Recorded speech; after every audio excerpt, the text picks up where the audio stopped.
Mage can be one of the most powerful classes for dungeons in Hypixel Skyblock, and it has some of the smoothest progression out of all the classes. So today, we'll be going over a full progression guide for mages, and by the way, before we begin, I just want to mention that this is a right-click mage guide, so I won't be talking much about left-click mage.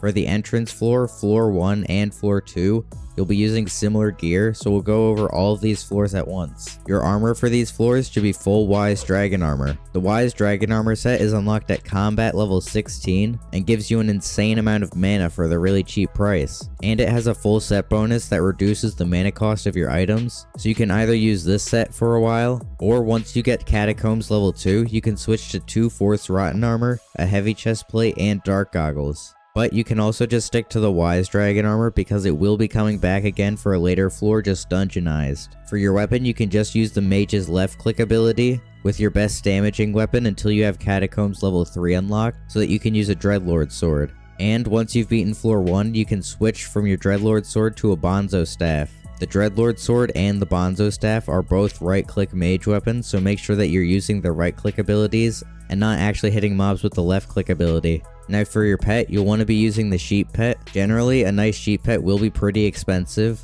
but for now you can just get an epic sheep, which will generally only be about a few million coins. Finally, for your equipment, you can use a balloon snake for your necklace slot, and pretty much whatever else you have for the other 3 slots.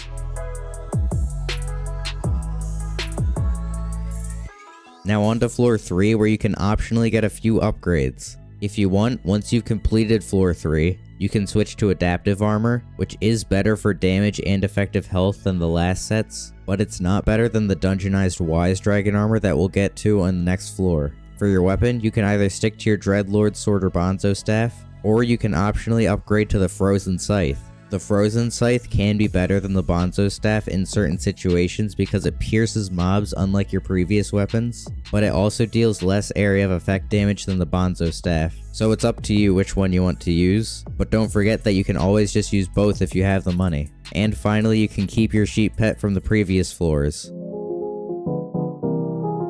Next, we'll be going over the gear to use for floor 4 and 5. Now floor 4 is where you'll be getting some major improvements from your previous gear. For your armor, once your Catacombs level 12, you can upgrade to the previously mentioned dungeonized Wise Dragon armor with shadow goggles. This armor will be by far your best set so far due to the fact that it's dungeonized, so try to make sure that it has as many stars on it as possible. Your weapon for this floor should be a Spirit Scepter. This weapon does require floor 4 completion before you can use it, but it will be a big step up from your previous weapons. Not only does it deal more damage than all of them, but it also has greater area of effect damage. And for your pet, you can either keep using your sheep, or if you're struggling to survive, then you can upgrade your blue whale pet. The blue whale will not be giving you mana like the sheep did, but it will massively increase your effective health. So this pet is just for if you're struggling to survive.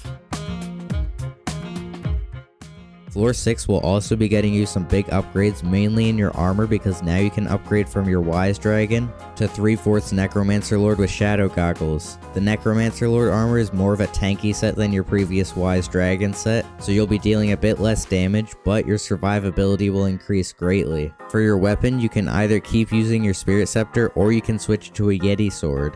The Yeti sword requires Catacombs level 22, but it will be dealing quite a bit of damage because its ability grabs the ground and throws it at your enemies. And finally, for your pet, you can keep using either the sheep or blue whale pet.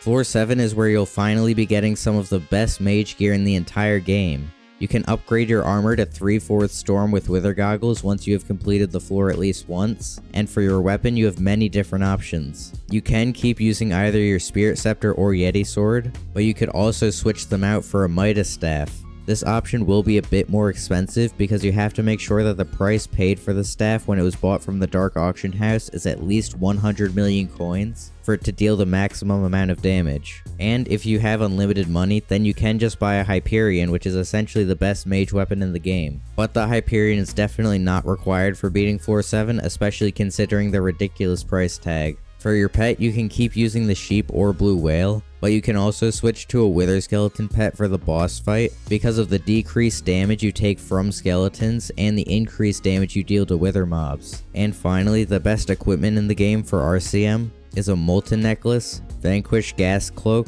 implosion belt, and a gauntlet of contagion. And make sure that all of these have dominance and mana pool attributes with the glistening reforge. You certainly don't have to get all of the best mage equipment immediately after beating floor 7, but if you have the money, then go for it. Now for master mode, I'll group all the floors together because they all require similar gear. You just need more heavily upgraded versions of the gear to be able to attempt the higher floors. For your armor, you can keep using the Storm with 3/4 Wither Goggles. For your weapon, you want to change your Hyperion into an Estrella, especially for the later floors for the extra defense. And for your pet, you might be able to get away with the sheep pet for most of the floors, but what you really want is a golden dragon pet. Now let's go over the Reforges, ultimate enchants, and pet items. For your armor, you'll want the Loving Reforge on your chest plate, and the other 3/4 of your armor on Necrotic. But if you're too early game to get these Reforges, then you can just make them Wise at the blacksmith. And for the ultimate enchant, you want either Wisdom or Legion. It just depends on how many people are near you, but usually Wisdom will be better. And an honorable mention to put here is to also get Mana Vampire on your armor, because it can help with your mana regeneration. For your weapon, you want the ultimate Wise ultimate enchant, and for the Reforge, you want Heroic, unless you're using a Midas Staff, in which case you want the Gilded Reforge.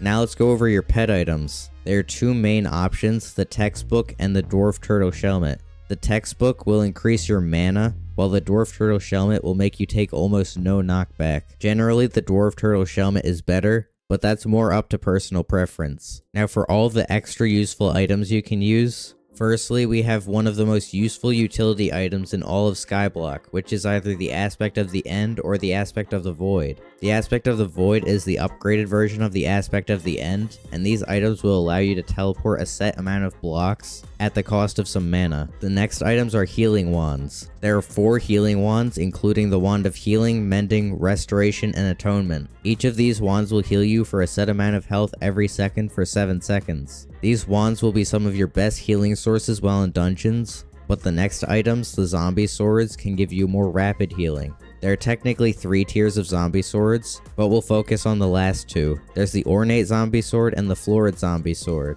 They each heal you every time you right click, but they have a set number of charges that have to regenerate before you can use them again. The next helpful items are the power orbs. There are 4 tiers of the power orbs: the Radiant Power Orb, the Mana Flux, the Overflux, and the Plasma Flux. All of these orbs give you an assortment of different buffs for a set amount of time, and they cost half of your mana to place down. The Wither Cloak is useful in many different situations, but it's particularly useful in the floor 7 boss room's lava, because the Wither Cloak makes you take no damage at the cost of some of your mana every time you get hit. The Ice Sprite Wand freezes mobs in place for a few seconds, so it's very useful for doing mini bosses on any floor. Now there are 2 masks that basically give you a free life. These are the Bonzo Mask and the Spirit Mask. They literally just stop you from dying when you're about to die, so they're pretty overpowered. The next item is the Gloomlock Grimoire. This item allows you to either trade health for mana or mana for health, depending on what you need at the time.